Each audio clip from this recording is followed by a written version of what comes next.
मित्र थे, स्कूल में पढ़ते थे। एक के आचरण बिगड़े, बहुत बुरा बन गया। शराब पीना, व्यभिचार करना, जुआ खेलना। धनी घर का बालक था और वो एक गरीब घर का बालक था। तो गंगा स्नान करना, नाम जप करना, संतों की सेवा करना, सत्शास्त्रों का स्वाध्याय करना, ऐसा विचार। अब वो धीरे धीरे दोनों का भाव अलग होने के कारण मित्रता हट गई। कुछ वर्षों बाद जब वो जवान होकर गंगा स्नान करके आ रहा था, तो उसके पैर में खजूर का कांटा लगा। अचानक उसने देखा मेरा मित्र सामने से आ रहा है। तो देखा बढ़िया कपड़ा पहने एकदम मस्ती से, और वो फटे पुराने कपड़े, गंगा नहा। तो उसको देखने में कांटा लग गया। खजूर का कांटा बहुत बड़ा होता है। अब वो बैठ गया, राम राम राम कृष्ण कृष्ण कृष्ण ऐसे बोलने। वो नजदीक आया, बूट पहने हुए एकदम फिट ऐसे। मैंने कहा था तुमसे बंद करे सब नाटक, कुछ नहीं, देख मैं मौज मस्ती से। अचानक वो आगे बढ़ा तो उसको एक पैसे की थैली मिल गई। उस समय स्वर्ण की असरफियां चल। उसने दिखाया, देख तेरे कांटा लगा खजूर का और मुझे पैसा मिला। कुछ नहीं इनमें, कुछ नहीं, सब ड्रामा है। उसको लगा वास्तविक सब ड्रामा है। जीवन से मैं चल रहा हूँ, धर्म से चल रहा हूँ, तो खाने की व्यवस्था ठीक से नहीं, और देखो इसको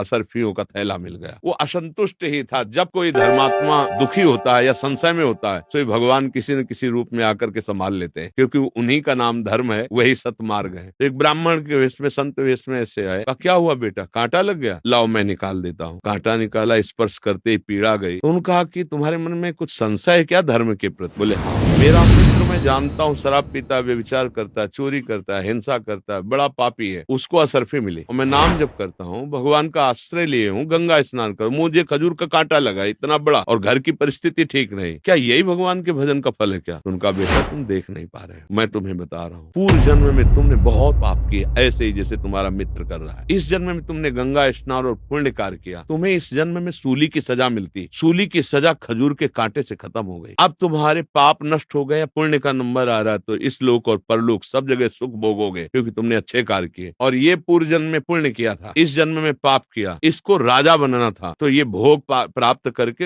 एक थैली असरफी, और जिस दिन ये सब खर्चा हो गई असरफी, उस दिन उसके पुण्य नष्ट हो जाएंगे। अब ये वर्तमान का पाप और पूर्व का पाप मिलकर इसको नष्ट कर देगा। तुम धर्म के प्रति संशय मत करो, उसी समय उसको लाभ हो। सूली की सजा खजूर के कांटे से निकल गई, तो अब मेरा मंगल होने वाला है, वो धर्म में चल। अगर सत्संग ना मिले तो सबको ऐसा भ्रम हो जाता है कि अच्छे कर्म करने वाले को दुख मिलता है क्या?